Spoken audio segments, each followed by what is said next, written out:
नमस्कार दोस्तों, तो स्वागत है आपका हमारे एक और नई वीडियो में। दोस्तों, आज के वीडियो में बात करने वाले हैं आयुर्वेदिक विभाग के अंतर्गत है। तो आपके 740 पोस्टों के लिए नोटिफिकेशन है वो रिलीज कर दिया गया है। यहाँ पे आपको 740 पोस्टों के लिए कंपाउंडर और नर्स जूनियर की पोस्टों के लिए ये नोटिफिकेशन रिलीज किया गया है। तो आज देखने वाले हैं कि इसका फॉर्म है वो ऑनलाइन आप कैसे फिलअप कर सकते हो स्टेप बाय स्टेप। तो ये पूरी प्रोसेस मैं आपको इस वीडियो के माध्यम से बताने वाला हूँ, इसलिए वीडियो के लास्ट तक बने रहे और हमारे चैनल को लाइक करें, शेयर करें एंड सब्सक्राइब करें। दोस्तों, आपके सब्सक्राइब से हमें बहुत मोटिवेशन मिलता है, इसलिए हमारे चैनल को सब्सक्राइब करना ना भूलें ताकि आपको भविष्य में भी ऐसी जानकारी है वो हम उपलब्ध करा सकें।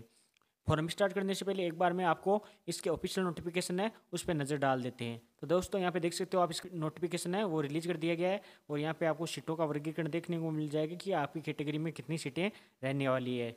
740 पोस्टों के लिए टोटल वैकेंसी होने वाली है। इसके ऑनलाइन फॉर्म वो स्टार्ट हो गए। अब बात करते हैं शैक्षणिक योग्यता क्या रहने वाली है आपके लिए। तो आपके पास आयुर्वेदिक नर्सिंग के अंतर्गत 3 वर्षीय डिप्लोमा होना चाहिए या 4 वर्षीय बीएससी होना चाहिए आयुर्वेदिक नर्सिंग के अंतर्गत, तभी आप इसका फॉर्म है वो अप्लाई कर पाओगे, अन्यथा आप अपना फॉर्म वो अप्लाई नहीं कर पाओगे। उसके बाद में बात करते हैं आयु सीमा की। तो इसके अंतर्गत आपकी आयु है न्यूनतम 18 और अधिकतम 40 वर्ष तक होनी चाहिए और फिर कैटेगरी के हिसाब से आपको छूट मिल जाएगी। अब बात करते हैं फॉर्म फिलअप डेट की। तो आपकी फॉर्म फिलअप डेट यहाँ पे रहने वाली है 16/12/2024 से लेके और 15/1/2025 तक रात्रि 12 बजे तक आप इसका फॉर्म है वो फिलअप कर पाओगे। अब बात करते हैं ऑनलाइन फॉर्म फिलअप करने की। तो आप ऑनलाइन फॉर्म है वो एसएसओ के माध्यम से आप इसका फॉर्म है ऑनलाइन फिलअप कर सकते हो। सबसे पहले दोस्तों, आपको गूगल या क्रोम ब्राउजर पर सर्च करना है एसएसओ लॉगिन। जैसे आप एसएसओ लॉगिन सर्च करोगे तो आपके सामने इस प्रकार का डैशबोर्ड दिखाई देगा। यहाँ पे नीचे स्क्रॉल करने पर आपको लॉगिन का ऑप्शन दिखाई देगा। यहाँ पे नीचे स्क्रॉल किया तो आपको यहाँ पे एक लॉगिन का ऑप्शन दिखाई दे रहा होगा, इस पर क्लिक करना है। जिससे आप लॉगिन पे क्लिक करोगे तो आपके सामने इस प्रकार का डैशबोर्ड है वो दिखाई देगा। अब दोस्तों, वापस से आपको यहाँ पे एक लॉगिन का ऑप्शन दिखाई दे रहा होगा, इस पर क्लिक करना है। जैसे आप लॉगिन पे क्लिक करोगे तो आपके सामने इस प्रकार का डैशबोर्ड दिखाई देगा। यहाँ पे आपको अपनी एसएसओ आईडी, पासवर्ड और कैप्चा डाल के लॉगिन कर लेना है। अगर आप पहली बार कोई फॉर्म फिलअप कर रहे हो तो आपको रजिस्ट्रेशन पे क्लिक करना है और यहाँ से आपको अपनी एसएसओ आईडी है वो बना लेनी है। जन आधार के माध्यम से एसएसओ आईडी बनेगी तो आपको बना लेनी है। आपकी अगर पहले से एसएसओ आईडी बन रखी है तो आपको यहाँ पे एसएसओ आईडी, उसका पासवर्ड और नीचे कैप्चा डाल के और लॉगिन पे क्लिक करना है। जिससे आप लॉगिन पे क्लिक करोगे तो आपके सामने आपकी एसएसओ ओपन हो जाएगी। तो दोस्तों, मैंने जैसे एसएसओ आईडी, पासवर्ड और कैप्चा डाल के लॉगिन पे क्लिक किया तो मेरे सामने इस प्रकार का डैशबोर्ड ओपन हो गया। यहाँ पे आप देख सकते हो एक ऑनगोइंग रिक्वायरमेंट का है, आपको बॉक्स दिखाई दे रहा होगा। इसके अंतर्गत आपको नीचे स्क्रॉल करने पर आपको नीचे नीचे दिखाई दे रहा होगा कंपाउंडर नर्स जूनियर ग्रेड। ये आपको यहाँ पे लिंक दिखाई दे रहा होगा। यहाँ पे आपको इसी के सामने दिखाई दे रहा होगा अप्लाई नाउ का ऑप्शन, इस पे क्लिक करना है आपको। जैसे आप अप्लाई नाउ पे क्लिक करोगे तो आपके सामने वापस से आ जाएगा कि आपको टीएसपी एरिया से फिलअप करना है या नॉन टीएसपी एरिया से फिलअप करना है। अगर आप टीएसपी एरिया से आते हो तो आपको टीएसपी एरिया सेलेक्ट करना है और नॉन टीएसपी से आते हो तो आपको नॉन टीएसपी एरिया सेलेक्ट करना है। तो मैं यहाँ पे नॉन टीएसपी एरिया सेलेक्ट कर लेता हूँ। जैसे मैं नॉन टीएसपी एरिया सेलेक्ट करता हूँ तो मेरे सामने आ जाएगा डेटा रिव्यू। इसके अंतर्गत अगर आपने OTR डेटा कर रखा है तो उसका रिव्यू आ जाएगा कि अगर कोई मिस्टेक है तो यहाँ से आप अपडेट कर सकते हो, नहीं तो आपकी कोई मिस्टेक नहीं है तो आपको प्रोसेस पे क्लिक करना है और आगे बढ़ जाना है। तो मैं यहाँ पे प्रोसेस पे क्लिक कर देता हूँ। जैसे मैं प्रोसेस पे क्लिक करता हूँ तो मेरे सामने बेसिक डिटेल्स आ जाएगी, मतलब कि ये OTR के माध्यम से आपको सभी डिटेल्स है ऑटोमेटिक फिल्म मिलेगी। जैसे आवेदक का नाम हो गया, आवेदक का जेंडर हो गया, आवेदक के पिताजी का नाम हो गया, आवेदक की माताजी का नाम हो गया, आपकी डेट ऑफ बर्थ हो गई, आपकी कैटेगरी हो गई कि आप किस कैटेगरी से हो, और आपकी मेरिड स्थिति होगी कि आप मेरिड हो या अनमेरिड हो, और आपकी ईमेल और आपके आधार नंबर और फ़ोन नंबर, ये सभी डिटेल्स आपको ऑटोमेटिक मिलेगी। फिर आपको नीचे स्क्रॉल करना है। जिससे आप नीचे स्क्रॉल करोगे तो आपको दिखाई देगा कि क्या आप विभागीय उम्मीदवार हो। अगर हो तो यहाँ पे यस करना है, अन्यथा आपको नो पे सेलेक्ट करना है। तो यहाँ मैं नो सेलेक्ट कर लेता हूँ। उसके बाद में दिखाई देगा कि क्या आप रक्षा सेवा से संबंधित हो। अगर हो तो यहाँ पे यस करना है, अन्यथा आपको नो पे क्लिक कर देना है। उसके बाद में दोस्तों आपको यहाँ पे दिखाई देगा इंटर्नशिप का ऑप्शन है। तो यहाँ पे अगर आपने इंटर्नशिप कर रखी है कहीं पे एज ए नर्स या कंपाउंडर, तो यहाँ पे इंटर्नशिप प्रारंभ होने की तिथि और आपने कब तक इंटर्नशिप की थी उसकी डेट यहाँ पे फिलअप करनी है। उसके बाद में आपको नीचे स्क्रॉल करोगे तो यहाँ पे दिखाई देगा रजिस्ट्रेशन इन्फॉर्मेशन।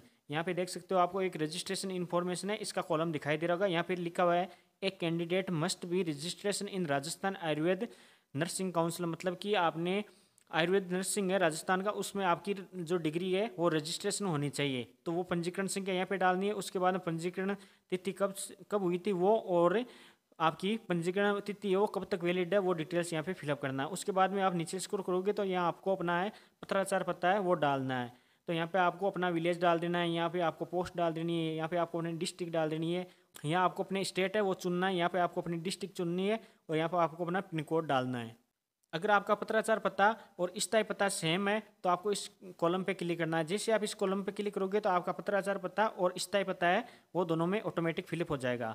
उसके बाद में आपको कोने में दिखाई दे रहा होगा नेक्स्ट का ऑप्शन, यहाँ पे आपको क्लिक करना है। जैसे आप नेक्स्ट पे क्लिक करोगे तो आपके सामने इस प्रकार का डैशबोर्ड दिखाई देगा। यहाँ पे आपको अपनी नेशनलिटी है वो चुननी है, फिर आपको होम स्टेट और होम डिस्ट्रिक्ट ये आपको ऑटोमेटिक फिलअप मिलेगी। उसके बाद में आप नीचे स्क्रॉल करोगे तो आपके सामने आ जाएगा कि क्या आप भूतपूर्व सैनिक हो, अगर हो तो यहाँ पे यस करना, अन्यथा आपको नो पे क्लिक कर देना। उसके बाद में आ जाएगा कि क्या आप उत्कृष्ट खिलाड़ी हो, अगर हो तो यस करना, अन्यथा आपको यहाँ पे नो पे क्लिक करना है। फिर नीचे स्क्रॉल करने पर आपको दिखाई देगा कि क्या आप भूतपूर्व कैदी हो, अगर हो तो यस, अन्यथा आपको नो पे क्लिक करना है। उसके बाद में आ जाएगा कि क्या आप निर्मुख आपात कमीशन या लघु सेवा कमीशन के अधिकारी हो, अगर हो तो यहाँ पे यस करना, अन्यथा आपको नो पे क्लिक कर देना है।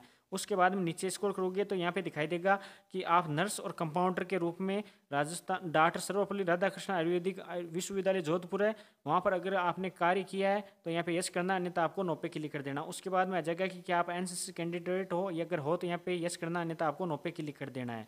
फिर नीचे स्क्रॉल करोगे तो आपको कुछ यहाँ पे एडिशनल कैटेगरी दिखाई देगी, तो यहाँ पे अगर कोई लागू होती है तो ये इस चेक बॉक्स पे क्लिक करना है, अन्यथा आपको छोड़ देना और नेक्स्ट पे क्लिक कर देना। जैसे आप नेक्स्ट पे क्लिक करोगे तो आपके सामने आ जाएगा आपका एजुकेशन क्वालिफिकेशन डिटेल्स वाला कॉलम। यहाँ पे आपको अपनी शैक्षणिक योग्यता है वो फिलअप करनी है। तो यहाँ पे देख सकते हो आपको अपनी शैक्षणिक योग्यता है वो फिलअप करनी है। यहाँ पे आपको टेंथ की ऊपर फिर 12th की और फिर आपको अपनी ग्रेजुएशन या डिप्लोमा की है वो डिटेल्स यहाँ पे फिलअप करना ज़रूरी है। तो यहाँ पे देख सकते हो और सभी डिटेल्स आपको सही से फिलअप करना है। ध्यान रखना फ्रेंड्स, आपको सबसे पहले आपको सब्जेक्ट है वो यहाँ पे सिलेक्ट करना, उसके बाद में आपने किस बोर्ड या संस्थान से किया उसका यहाँ पे सिलेक्ट करना है, फिर आपको रोल नंबर डालने, फिर आपका रिजल्ट है वो डालना है। उसके बाद में आपने किस वर्ष उत्तीर्ण किया है और कुल कितने अंक में से कितने अंक आपको प्राप्त किए वो यहाँ पे फिलअप करने हैं, और यहाँ पे ऑटोमेटिक परसेंटेज है वो आपको फिलअप मिल जाएंगे।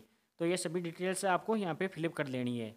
तो दोस्तों यहाँ पे एजुकेशन की सभी डिटेल्स फिलअप करने के बाद आपको नीचे स्क्रॉल करना, तो यहाँ पे दिखाई देगा एक एक्सपीरियंस का कि क्या आपके पास एक्सपीरियंस है। अगर आपने कहीं काम कर रखा है नर्स एज ए नर्स या कंपाउंडर तो यहाँ पे आप फिलअप कर देना, अन्यथा आपको नो पे क्लिक कर देना है। और नो पे क्लिक करने के बाद आपको नीचे ऑप्शन दिखाई देगा नेक्स्ट का, इस पर क्लिक करना है। जैसे नेक्स्ट पे क्लिक करोगे तो आपके सामने इस प्रकार का डैशबोर्ड दिखाई देगा। यहाँ पे आपको अपने फोटो और सिग्नेचर है वो ऑटोमेटिक अपलोड मिल जाएंगे आपको OTR डेटा के माध्यम से। तो यहाँ पे आपको कोई फोटो या सिग्नेचर अपलोड नहीं करने हैं, वो आपको ऑटोमेटिक यहाँ से फिलअप मिल जाएंगे। उसके बाद में आपको नीचे दिखाई दे रहा होगा यहाँ पे कि विजिबल बॉडी मार्क है वो डालना है, यहाँ पे कटेगा या जलेगा कोई भी निशान हो तिल का तो वो यहाँ पे आपको फिलअप करना है, तो वो भी आपको यहाँ पे ऑटोमेटिक फिलअप मिलेगा। और ध्यान रखना आपकी फ़ोटो की साइज़ है वो 50 KB से लेकर और 100 KB के बीच भी होनी चाहिए, और आपके सिग्नेचर की साइज़ है वो 20 KB से 50 KB के बीच होनी चाहिए। यहाँ पे फ्रेंड्स मैं बताना चाहता हूँ ये ऑटोमेटिक आपके OTR के माध्यम से है वो फिलअप मिलेगी। अगर आपने OTR नहीं किया तो फिर आपको यहाँ पे अपनी फ़ोटो और सिग्नेचर अपलोड करने हैं। उसके बाद में आपको नेक्स्ट पे क्लिक कर देना। जैसे नेक्स्ट पे क्लिक करोगे तो आपके सामने आ जाएगा आपका एप्लीकेशन प्रीव्यू, मतलब कि आपने जो भी अभी डिटेल्स फिलअप की है वो सही है या नहीं है। अगर कोई मिस्टेक आपको लगती है तो आप नीचे नीचे स्क्रॉल करना और आपको सबसे लास्ट में ऑप्शन दिखाई देगा एक अपडेट का, यहाँ पे आप क्लिक करके और अभी आप है वो अपडेट कर सकते हो। अन्यथा आपको एक बार फॉर्म फिलअप करने के बाद अगर अपडेट करने की कोशिश की तो आपके अपडेट होगा भी नहीं, और बाद में फॉर्म बंद होने के बाद में अपडेट होगा तो आपके कुछ चार्ज देना होगा तभी आप अपडेट कर पाओगे। तो अभी आप यहाँ पे देख सकते हो अगर कोई प्रॉब्लम है तो आप वापस से अपडेट पे क्लिक करके और आपके फॉर्म को अपडेट कर सकते हो। और कोई मिस्टेक नहीं है तो आपको इस डिक्लेरेशन फॉर्म पे क्लिक करना है, यहाँ पे चेक बॉक्स पे, और फाइनल सबमिट पे क्लिक कर देना। जिससे फाइनल सबमिट पे क्लिक करोगे तो आपका फॉर्म है वो सबमिट हो जाएगा और आप इसका है प्रिंट आउट है वो डाउनलोड कर सकते हो। तो फ्रेंड्स इन्फॉर्मेशन कैसी लगी, अगर अच्छी लगी हो तो हमारे चैनल को लाइक करें, शेयर करें एंड सब्सक्राइब करें। आपके ये सब्सक्राइब से हमें बहुत मोटिवेशन मिलता है और भविष्य में ऐसी जानकारी पाने के लिए हमारे साथ जुड़े रहिए। जय हिंद, जय भारत।